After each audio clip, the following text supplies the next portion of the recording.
일어나시겠습니다. 경배 올리겠습니다. 천주 천지인 참부모님과 3대 왕권 앞에 경배. 바로 천일국가를 제창하시겠습니다.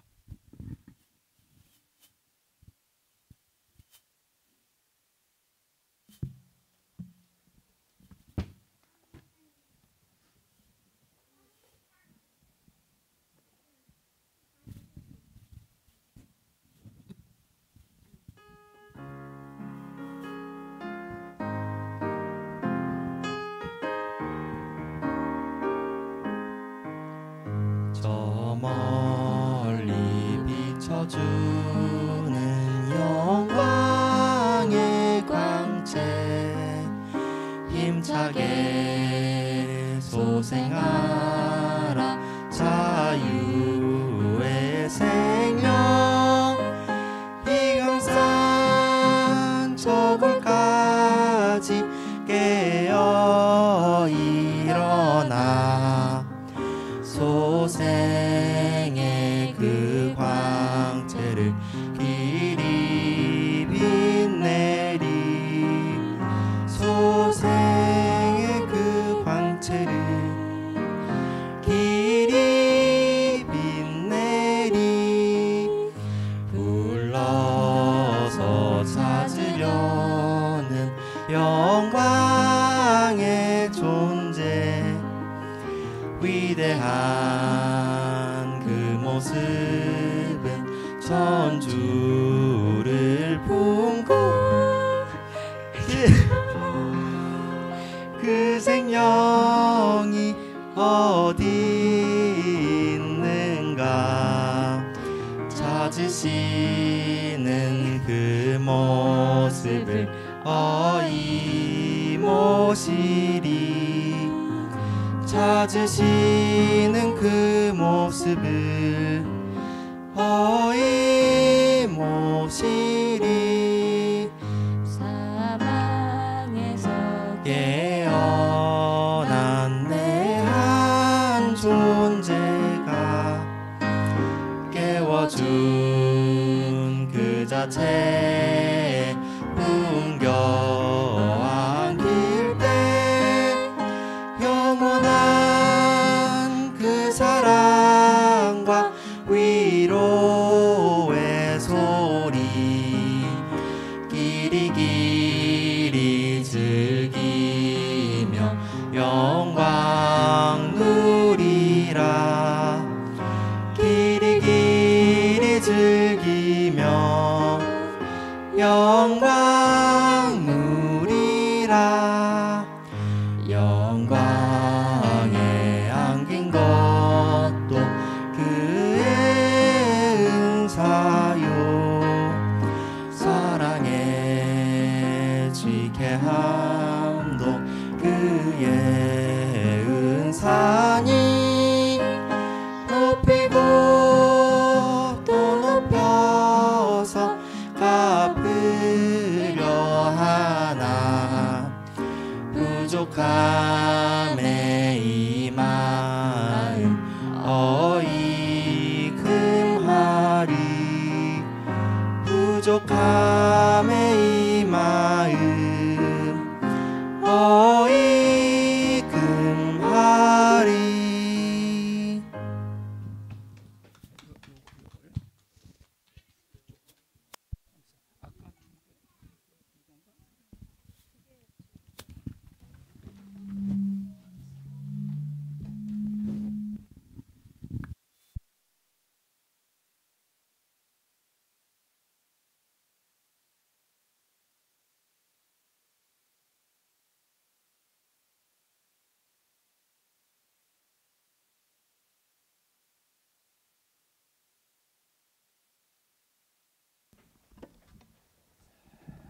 안녕하세요.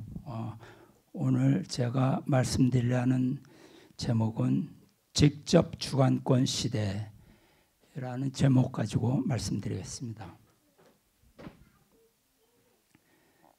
참 아버님께서는 우리가 받을 축복을 중생 축복, 부활 축복, 영생 축복 이렇게 말씀합니다. 3단계의 축복을 받는 것이죠. 그런데 우리가 참 아버님 제세 시에 아버님께 허락받은 축복은 중생 축복과 부활 축복이었습니다.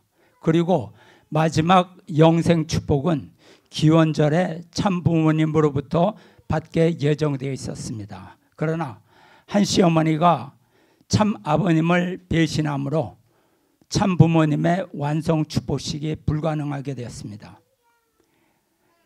그래서 완성 축복식은 연장되었고, 연장됨에 따라서 우리는 그 아버님으로부터 마지막 영생 축복을 받을 수 없게 되었죠. 그래서 참 아버님께서는 당신의 섭리를 3대 왕권으로 남기셨고 연장시키셨지만 한시 어머니가 3대 왕권의 후계권을 찬탈했습니다. 그래서 한시 어머니는 독생녀를 선언하고 참 아버님을 부정하고 천정궁에 하늘 부모님이라는 사탄을 모셔서 섬기고 있습니다. 기원절은 참 아버님이 배제된 채 진행되었습니다. 아버님은 그토록 기다리신 기원절이지만 기원절의 주인공이 성화심으로 말미암아 그 기원절은 껍데기 기원절, 아무런 소용이 없는 그러한 기원절이 되어버렸고, 그 기원절에는 한시 어머니를 독생녀로 모시는 여자 황제 등극식으로 변질되었습니다. 하나님 대신 하늘 부모님이란 사탄이 주관하는 행사로 변질되었습니다. 기원절 전에 독생녀는 참 아버님의 혈통을 사탄에게 바치기 위해서 대신자에게 독생녀를 하나님으로 받들기를 요구했습니다.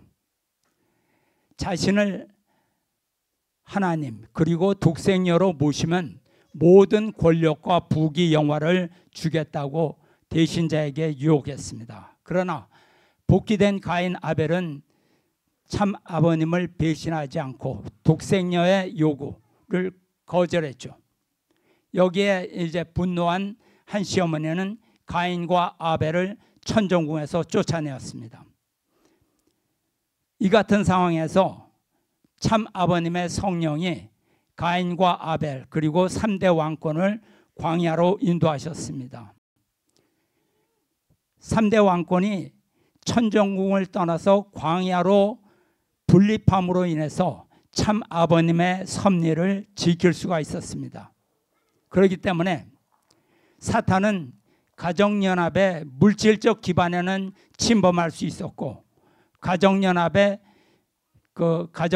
신도들이 당시 축복 가정들이 독생녀를 모심으로 말미암아 가정연합의 식구들한테는 침범할 수 있었지만 참 아버님의 섭리, 3대 왕권을 중심으로 연장된 참 아버님의 섭리에는 침범할 수 없었습니다. 이런 승리의 터전 위에서 문형진님을 중심한 참 아버님의 성령 역사가 시작된 것입니다. 이러한 기대는 가인 국진님이 아벨 형제님을 2대 왕으로 모심으로써 복귀가 된 것입니다. 그래서 국진님은 천주사적인 가인 아벨의 장자권 복귀 섭리를 실체적으로 승리하여 종결시켰습니다. 뿐만 아니라 천일궁을 2대 왕님에게 봉헌함으로써 3대 왕권이 천일궁에 입궁하였습니다. 그리고 가인 아벨이 강현실님을 참 어머니로 찾아 세워서 참 부모님 완성 축복식을 봉헌하였습니다. 이로써 참 아버님은 가정 완성을 이루셨습니다. 사위 기대가 완성되었고 천일국 건설 섭리가 비로소 출발한 것입니다.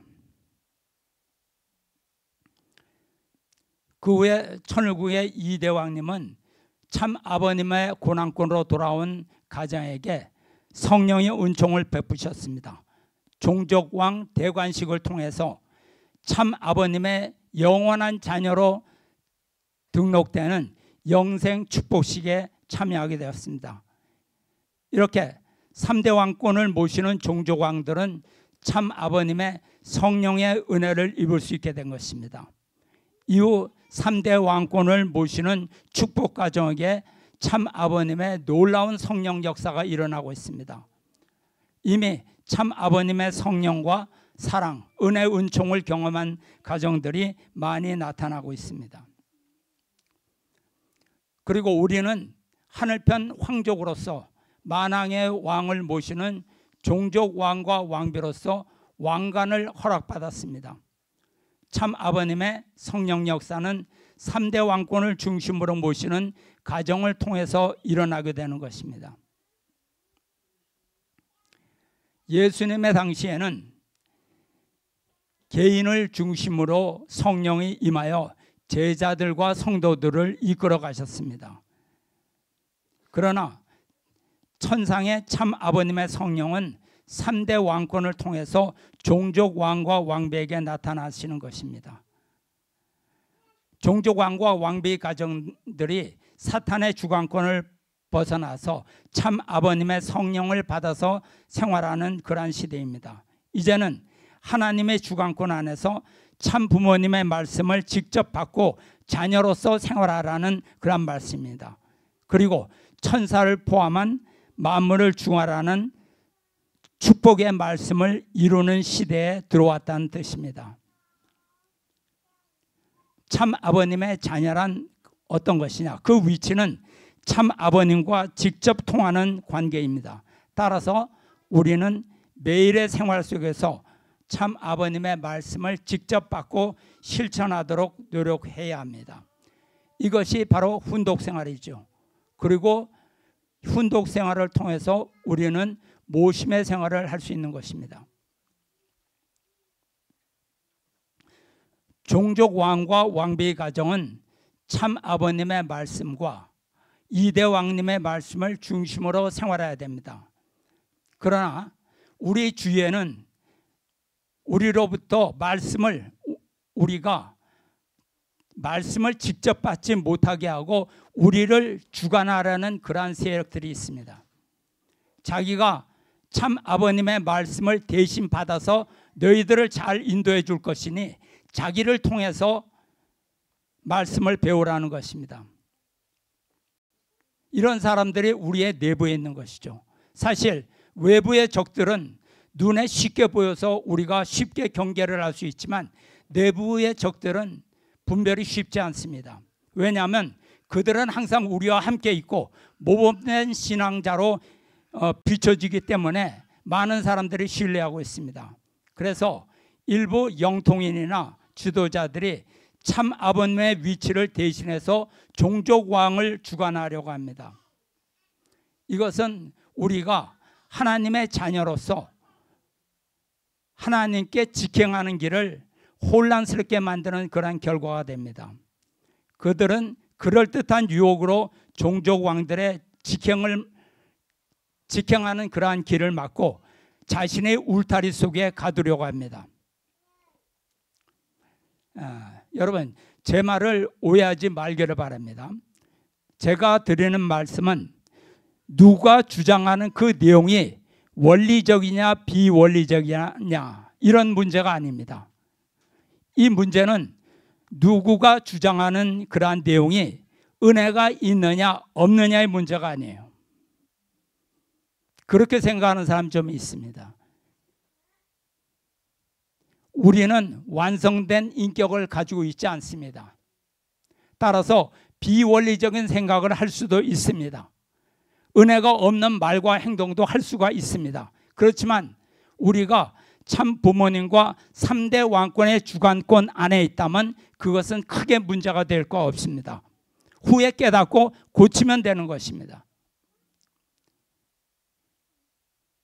우리가 우리 자녀 문제를 한번 생각해 보면 이해하기가 쉽죠.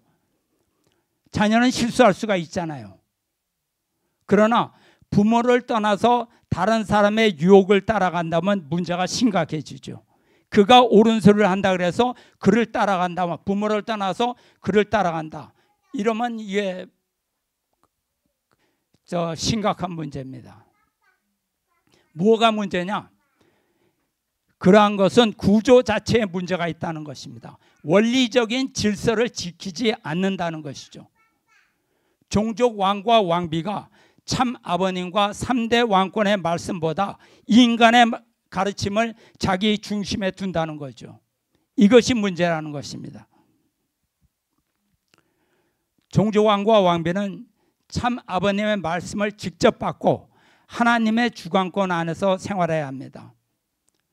종족 왕과 왕비가 참 부모님의 말씀을 중심 삼고 주인의 자리, 왕의 자리로 나아가야 되기 때문입니다. 그럼에도 불구하고 스스로 자기 자리에서 내려와서 인간의 주관권 안으로 들어가려고 하는 것이 그것이 문제입니다.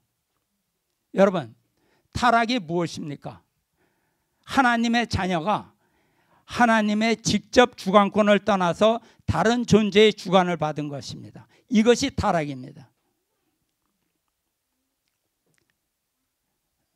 다시 제가 말씀드립니다. 제 말을 오해하지 마십시오. 은혜로운 말씀이 있으면 배우고 깨달음을 얻는다는 것은 좋은 일입니다. 그 말씀을 부정하는 것이 아닙니다. 그러나 어떤 말씀이라도 인간의 말씀은 보조적인 역할을 해야지 그것이 중심이 되면 안 된다는 말씀입니다. 우리는 중심 존재의 가르침과 상반되는 그런 말씀이 있으면 절대 그것을 받아들이면 안 됩니다. 우리 주변에 어떤 사람은 강현실 참 어머니가 임시적으로 참 어머니의 위치에 있다고 주장합니다. 한 시어머니가 회개하면 다시 참 어머니로 올라가고 강현실 참 어머니는 내려와야 된다고 합니다. 여러분, 이거는 악령의 농간입니다. 이것은 참 부모님의 완성 축복식을 임시 축복식으로 부정하고 완성된 사위 기대를 임시 사위 기대라고 부정하겠다는 그런 뜻입니다. 또 한 시어머니는 이대왕님을 낳으신 분이니 우리들은 비판하면 안 된다고 주장합니다. 제가 분명히 말씀드립니다. 한 시어머니의 타락을 심판하신 분은 우리가 아닙니다. 참 아버님과 가인 아벨 참 자녀님입니다. 우리는 3대 왕권의 섭리를 따르는 사람들입니다. 우리가 한시 어머니의 타락을 비판하는 이유는 독생녀를 따르는 사람들을 구원하기 위해서입니다.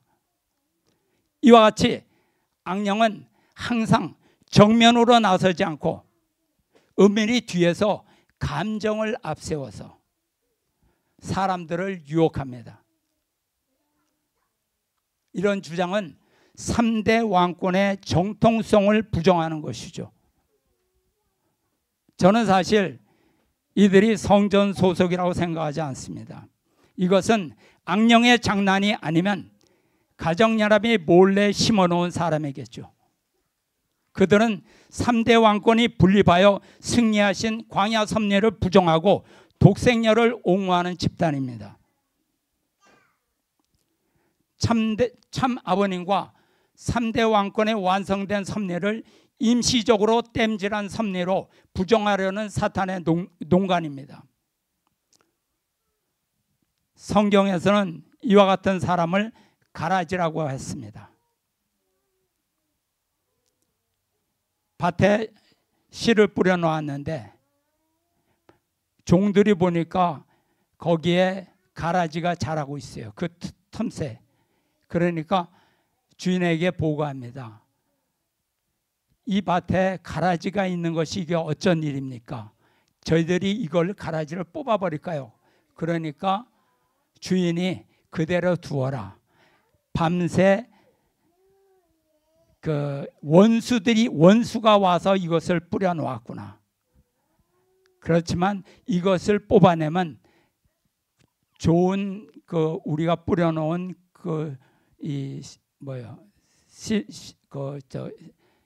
그러니까 밀인가요? 그것도 같이 뽑을까봐 두렵다. 그러니까 끝날까지 놔뒀다가 끝날에 다 자란 후에 그것을 뽑아서 불태워 없애겠다. 이런 말씀이 있죠. 마태복음에 있습니다. 그뿐만 아니라 일본에서도 이런 일이 있습니다. 참 아버님의 성령으로 자기가 본체론을 새롭게 썼다고 주장하는 사람이 있습니다. 저는 그를 만난 적도 없고 그에게 관심도 전혀 없는데 계속 예배 말씀에서 저에 대해서 시비를 걸고 있습니다. 사실 그런 사람에게 대응할 필요조차 느끼지 않지만 7, 8차례 계속 나를 공격하고 있으니 그에게 한마디 하겠습니다. 그가 주장하기를 그가 만든 본체론을 이대왕님에게 보냈다고 들었는데 일체 반응이 없었다고 합니다. 사실 세계 각지에서 많은 사람이 이대왕님께 찾아옵니다. 그렇지만 이대왕님은 원리적이 아니면 일체 상대를 안 하시죠. 참 아버님도 그러셨죠. 원리적인 것이 아니면 상대를 안 합니다. 참 아버님께서 후계자를 세워주셨습니다. 그렇다면 본체로는 반드시 이대왕님의 인정이나 허락을 받은 후에 공개해야 하는 것입니다. 그러니 자기가 받은 본체론에 대해서 이대왕님께서 인정한 사실이 없으면 설치지 말아야죠. 이것이 원리적 질서입니다. 질서를 지키지 않는 사람은 성전 식구라고 할 수가 없죠. 그는 참 아버님의 성령이 자기에게 직접 오셔서 자기가 본체론을 쓰라고 말씀을 받았기 때문에 본체론을 썼다고 주장합니다. 그러면서 자기 조직을 자꾸 만들고 있어요. 우리는 그가 주장하는 문제의 핵심을 분명히 알아야 됩니다. 문제의 핵심은 그가 주장하는 본체론의 내용이 맞느냐 틀리냐는 아닙니다. 그거는 후의 문제죠. 그리고 그가 주장하는 그 본체론에 은혜가 있느냐 없느냐도 아닙니다. 우리는 그것에 대해서 관심을 가질 필요도 없을 뿐만 아니라 그것은 중요한 문제도 아닙니다. 그렇기 때문에 그의 말이 맞는가 틀리는가에 집중하면 안 됩니다. 사람의 주장은 맞을 수도 있고 틀릴 수도 있습니다. 그것은 중요한 문제가 아니죠. 우리가 집중해야 할 것은 그의 행동이 3대 왕권의 질서와 체제 속에 있느냐 아니냐입니다. 그가 참 아버님 3대 왕권의 주관권 안에 있느냐 밖에 있느냐가 중요합니다. 주관권 안에 있으면 질서를 지켜야죠. 주관권 밖에 있다는 것은 원리적 질서도 지키지 않고 기본적 질서도 지키지 않는 개인 활동일 뿐입니다. 원리를 조금이라도 이해하는 사람은 그런 주장에 관심을 갖지 않아요. 그의 개인적 신앙에 대해서 제가 상관하고 싶지 않지만 결국 그런 사람의 가는 길은 정해져 있습니다. 초창기 식구 이명이라는 분이 참 아버님께 질문을 했다고 합니다. 뭐라 그랬냐면 통일교회에 들어와 보니 여러 식구님들이 영통을 하고 영계의 지시를 받으며 신앙생활을 하는가 하면 아주 신령한 기준까지 오르는 듯한데 저는 그런 체험이 전혀 없습니다. 이것이 어찌된 일입니까? 어떻게 하면 영통이 가능하고 영교와의 소통이 가능합니까? 이렇게 참 아버님께 질문했습니다. 참 아버님께서는 사람에 따라 신앙생활하는 형식이 다르다. 지적인 사람은 더디고 느리고죠. 정적인 사람은 영통을 쉽게 하지만 이지적인 사람은 논리적으로 지능으로 모든 것을 깨달을 수 있으니 영적 체험은 하지 않아도 이해가 가능한 것이다. 그러나 이지적이지 못한 사람은 영계에서 직접 가르쳐 줄 수밖에 없으니 그런 것이다. 그러므로 염려할 것이 없다. 오히려 영계의 직접 가르침을 받는 사람이 그 대신 지상에서 스스로 받아야 할 탕감 조건이 있는 것이다. 이렇게 위로해 주셨습니다. 그러므로 사람은 하늘이 내게 허락해 주신 대로 그렇게 생활하면 되는 것입니다. 그렇게 신앙하면 되는 것이에요. 누구처럼 돼야 좋은 신앙이고 누구처럼 해야 신앙생활을 잘하는 것이 아닙니다. 오히려 영통인들은 영인의 주관을 받기 때문에 3대 왕권을 모시고 따르기가 쉽지 않습니다. 원리 부활론을 보면 영인체는 육신을 떠나서는 성장할 수 없다고 했습니다. 부활할 수도 없다고 했습니다. 따라서 완성하지 못한 영인은 자신의 사명 부분을 이루기 위해서 지상의 성도들에게 협조하는 것이죠. 영인은 지상의 육신을 찾아서 협조함으로써 자신의 목적을 이루려고 합니다. 이것을 영인의 재림부활이라고 하죠. 그러나 영인의 목적과 3대 왕권의 섭리가 일치하지 않습니다. 따라서 영의 주관을 받으면 3대 왕권의 섭리에 참여하지 않고 영의 뜻을 중심하고 활동하는 모습을 우리는 많이 보게 됩니다. 영통인 중심의 조직을 만들어 자기 조직의 발전을 위한 행동을 하게 되는 것이죠. 여러분, 악은 항상 우리 주위에 있습니다. 이대왕님께서는 천일국이 세워져도 악은 존재한다고 말씀하셨습니다. 왜냐하면 천일국의 문화는 자유와 책임의 문화이기 때문입니다. 생처리 교회에 어떤 영통인 집단이 와서 전도 활동을 한 적이 있습니다. 그때 식구들이 걱정을 해서 왕님께 보고를 했어요. 그때 왕님은 뭐라 했냐면 그냥 두라고 그랬습니다. 왜냐? 천일국 시민에게는 선택의 자유가 있기 때문입니다. 그리고 그 선택에는 반드시 자신의 책임이 따르는 것입니다. 그들의 유혹에 넘어가는 사람이 선택을 잘못하는 것입니다. 그리고 그가 선택한 결과에 대해서 책임을 져야 하는 것은 오직 그 자신입니다. 그가 종족왕과 왕비의 위치를 지키느냐 아니면 빼앗기느냐, 이것은 이대왕님이 간섭하지 않습니다. 만약 그의 선택에 간섭하면 천일국 시민의 자유를 무시하고 그를 종으로 대하는 것이 되기 때문입니다. 따라서 우리는 참 아버님과 이대왕님의 말씀을 기준으로 판단하고 생활해야 실족하지 않습니다. 그리고 참 아버님께서 다 하지 못하시고 영계에 간 그 나머지 말씀은 이대왕님을 통해서 우리에게 주고 계십니다. 그것이 질서입니다.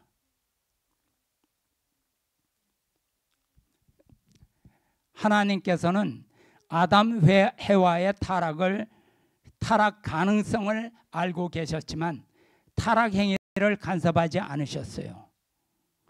그리고 천사장을 불러다가 해와를 유혹하지 말라고 경고도 주지 않았습니다. 그리고 타락한 다음 그 책임은 천사장의 유혹을 선택한 아담 해와에게 있는 것입니다. 다른 존재에게 책임을 전가한다고 타락의 죄가 없어지는 것이 아닙니다. 하나님은 천사장에게 계명을 주시지 않았어요. 아담 해와에게만 계명을 주셨습니다. 자기 창조를 통해서 완성하여 창조성을 가지고 만물을 주관해라, 천사도 주관해라, 이런 말씀입니다. 참 아버님 역시 한시 어머니의 타락 가능성을 예상하셨지만 참 어머니의 책임 분담에 간섭하지 않으셨어요. 경고를 주실 수는 있지만 그렇게 하면 안 돼, 이렇게 해야 돼, 이렇게 직접 간섭을 안 하셨습니다.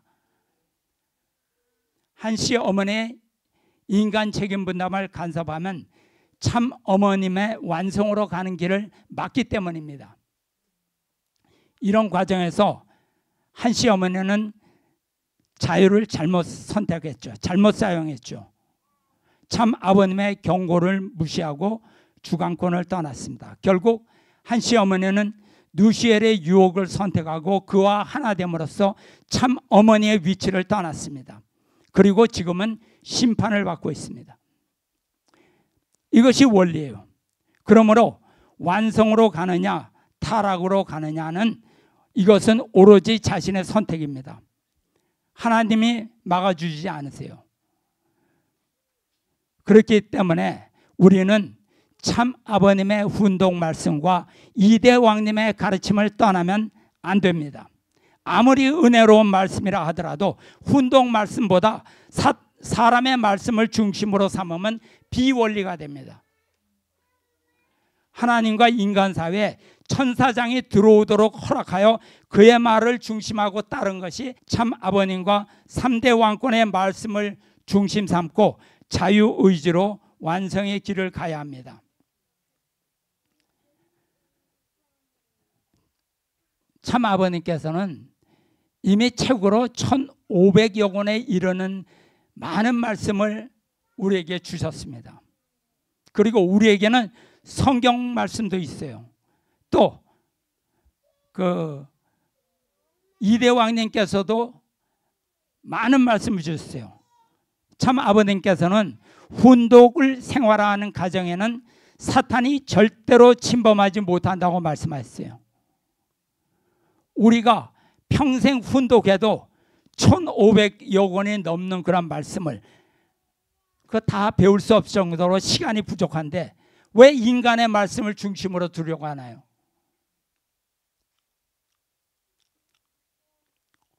우리는 현재 이대 왕님으로부터 실제 천일국 시민의 생활에 대해서 타락이 어떻게 해서 일어났느냐? 하나님께서 직접 주신 말씀을 따르지 않고 사탄이 재해석한 말씀을 믿고 따른 것입니다. 참 아버님의 말씀을 직접 받지 않고 다른 존재에 의지하고 주관받으면 그의 종이 되는 것입니다. 왕관을 빼앗기는 것입니다.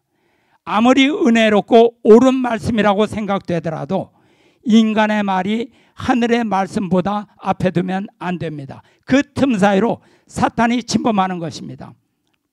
왜냐? 천일국 주인 우리 가정은 참 아버님과 3대 왕권의 직접 주관권에 머물러야 하기 때문입니다. 여러분, 가정맹세를 자세히 음미해 보십시오. 가정맹세는 하나님과 참 부모님과 우리의 관계에 대한 맹세입니다. 천일국 주인 가정의 삶에 대한 교과서입니다. 우리의 삶을 하나님과 참 부모님으로 직접 연결해 주는 그런 말씀입니다. 인간 아무개를 중보로 하여 하나님과 참 아버님 앞으로 나아가는 말씀이 아니에요. 그런데 가정맹세는 열심히 암송하면서 왜 실제 행동은 다르게 생활합니까? 우리 성전 식구에게 중보자는 오직 재림 그리스도 참 아버님과 후계자 2대 왕님입니다. 성경 디모데전서 2장 5절 보면 예수님의 말씀이 있습니다. 하나님은 한 분이시오 또 하나님과 사람 사이의 중보자도 한 분이시니 곧 사람이신 예수 그리스도라. 우리가 신앙생활에서 아벨적인 존재에게 가르침을 받는 것은 우리의 영적인 성장에 도움이 됩니다. 그러나 스승과 제자의 관계는 보조적인 역할이지 그것이 중심이 되면 오히려 성령의 감화 감동을 맡게 되는 것이죠. 그리고 나의 신앙을 타인에게 의지하면 자율적인 영적 감흥력이 소모됩니다. 그래서 우리가 성령을 감지하지 못하게 되는 것이죠. 결과적으로 하나님과 참 부모님보다 인간적인 유혹과 그 질서에 민감하게 반응하게 되는 것입니다. 이에 대표적인 사례가 가정연합과 곽그룹입니다. 한 시어머니가 청평 무당에게 의지하여 참 아버님을 배신하고 가인과 아벨을 모함하여 추방했습니다.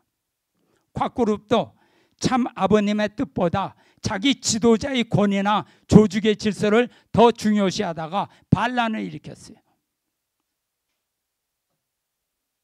결국 참 아버님과 3대 왕권을 부정한 조직은 악의 주관권으로 빠지는 것입니다.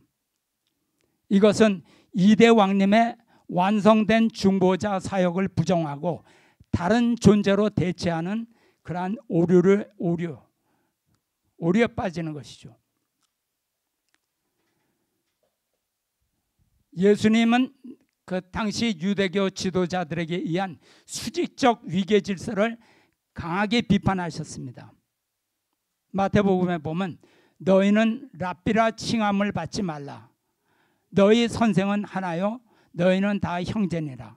랍비라는 뜻은 선생이라는 뜻이죠. 그러니까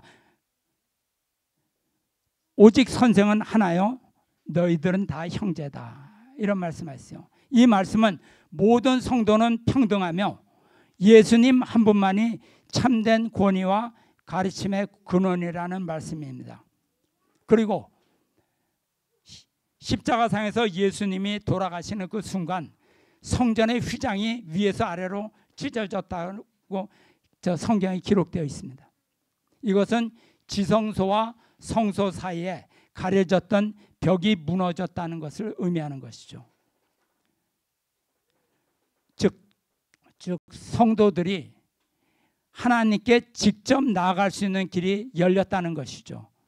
이전에는 오직 대제사장만이 지성소에 들어갈 수 있었지만 이후로는 누구든지 예수님의 이름으로 직접 하나님의 사랑과 주관을 받을 수 있게 되었다는 것을 의미합니다. 그러므로 우리 가정이 참 아버님의 성령 안에서 살아가기 위해서는 말씀을 직접 받아야 됩니다. 참 아버님께서 천일국을 선포하시고 출발하셨습니다. 그리고 천일국 시민에게 훈독 생활을 명하셨어요. 종족 왕과 왕비의 가정은 하나님의 왕국 천일국에 입적하기 위한 심정과 절대성의 훈련장, 이것이 우리의 가정이죠.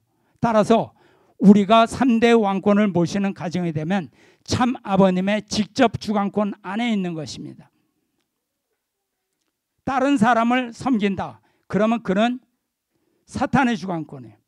하나님의 주관권 아니면 사탄의 주관권이죠. 직접 주관권 시대는 영적으로는 참 아버님의 성령을 받고 실체적으로는 3대 왕권의 주관을 받는 시대입니다. 그러므로 3대 왕권을 떠나서는 참 아버님의 성령이 찾아오지 않습니다. 3대 왕권을 모시는 종족왕과 왕비의 가정에게는 참 아버님의 성령이 역사하여 하나님의 주관권으로 인도하십니다. 예, 이상입니다. 감사합니다. 기도드리겠습니다. 사랑의 아버지 하나님, 오늘 저희들을 일깨워 주시는 이러한 말씀을 허락하여 주심에 감사드립니다. 우리들이 신앙생활을 하다 보면 우리들은 완성된 인격이 아니기 때문에 우리는 부족함을 느끼고 또 부족함을 통해서 다른 사람을 보게 될 때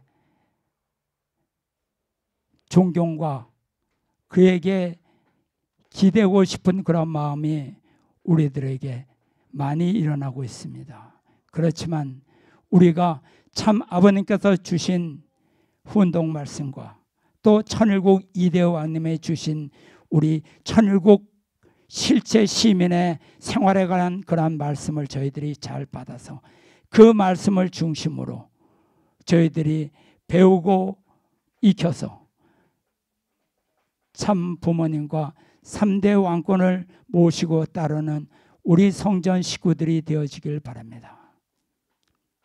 타락이란 하나님과 우리 사이에 다른 존재가 들어옴으로 말미암아 우리가 하나님과의 관계를 끊고 다른 존재와의 관계를 갖게 된 것이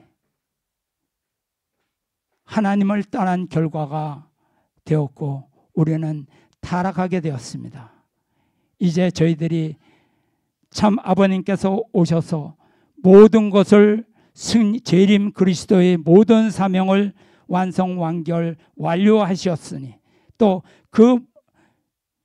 그의 모든 권한을 대신자, 상속자, 후계자에게 이양하셨으니 우리가 이 시대 천상의 참 아버님과 지상에서 섭리하시는 3대 왕권을 따라 그의 말씀을 배우고 저희들의 모심의 생활을 하게 된다면 저희들은 하나님의 주관권 안에 있는 것이라는 것을 알게 됩니다. 그 자리는 사탄이 일체 틈타지 못한 자리오니 우리가 말씀을 따라서 저희들이 항상 하나님과 참 부모님과 3대 왕권 속에 거할 수 있도록 인도하여 주셨기를 바라고 원할 때 축복 중심가정 권영필 모리타 유고 가정의 이름으로 보고하고 하렸사옵나이다. 감사합니다. 아주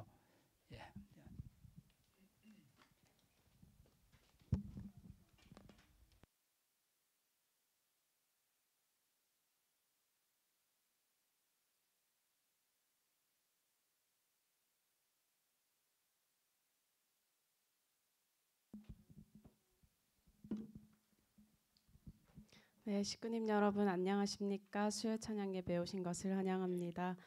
오늘 첫 번째로 찬양할 곡은 예수가 계시니라는 곡입니다. 우리가 언제 어떤 곳에 또 어느 상황에 있을지라도 이전부터 지금까지 역사하시는 주님이 계시고 또 영원히 함께 하실 주님이 계시다는 것을 마음에 새기면서 나의 삶과 나의 의지를 주님께 내어드리는 시간 되기를 소망합니다.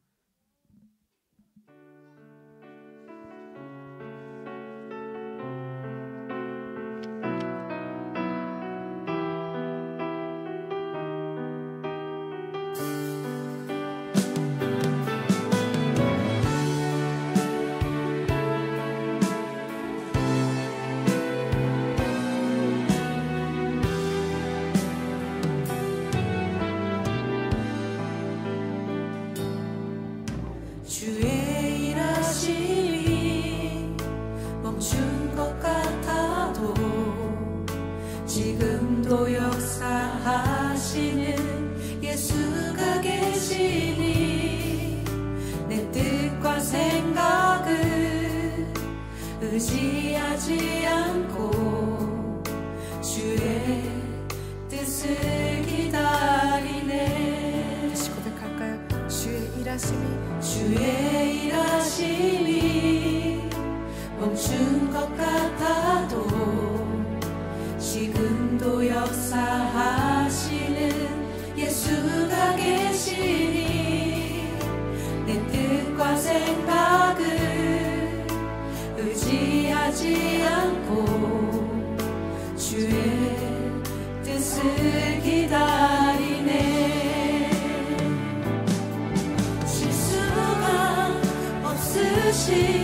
신실하고 완전하신 예수 그의 발 앞에 엎드리네. 항목을 승리로 이끌어 주시는 그 은혜 나를 인도하시네. 주만 따르리.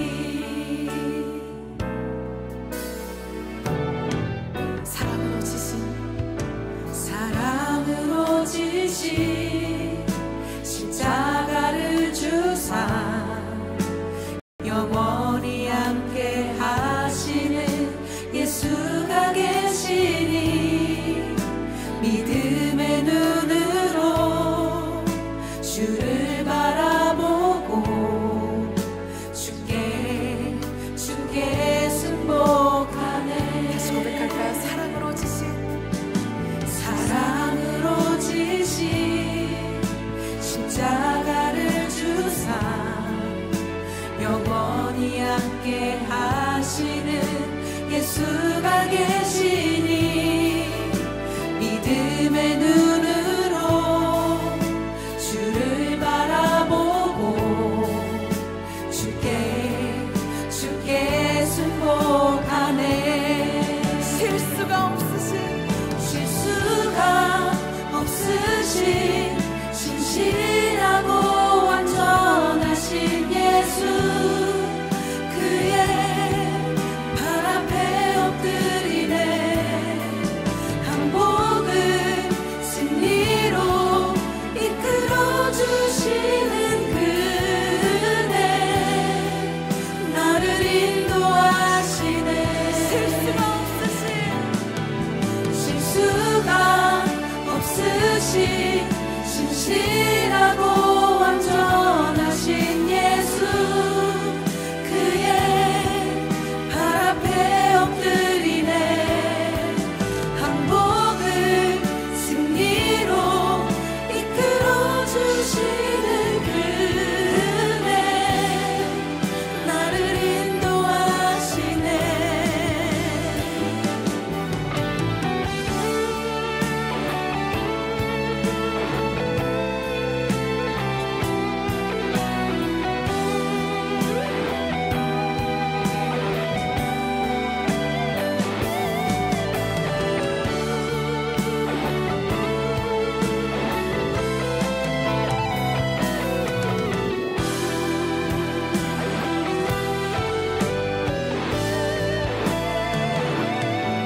실수가 없으신 신실하고 완전하신 예수, 그의 발 앞에 엎드리네.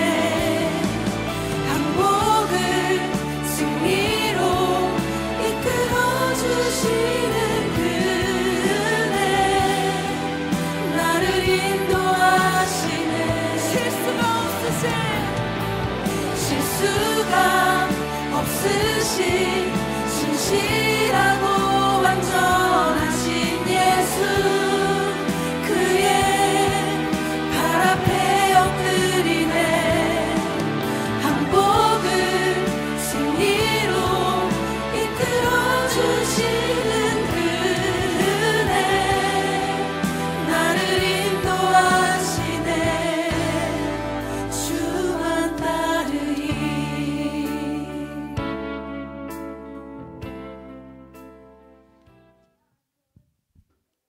네, 우리가 매주 예배가 끝나면 찬양 시간이 있는데요. 찬양엔 여러 가지 의미가 있지만 그 중에 하나가 우리가 하나님께 그저 값도 없이 받은 그 은혜와 선물과 사랑에 대해서 하나님께 감사합니다라고 표현하는 방법이라고 합니다. 지금 이 시간 함께 찬양하면서 우리의 주님을 자랑하고 주님께 감사함을 올려드리는 시간 되길 원합니다.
주의 꿈이 나의 꿈이 되리라. 주의 꿈이 나의 꿈이 되리라. 아름다운 계획 이루시리라. 크신 주가 작은 내 삶의 의미 되어주시네. 주의 길이 나의 길이 되리라. 전심으로 주만 나 높이리라. 크신 주의 역사하심은 영원하시네. 주의 꿈이 나의 꿈이 되리라. 아름다운 계획 이루시리라. 크신 주가 작은 내 삶의 의미 되어주시네. 주의 길이 나의 길이 되리라. 전심으로 주만 나 높이리라. 크신 주의 역사하심은 영원하시네.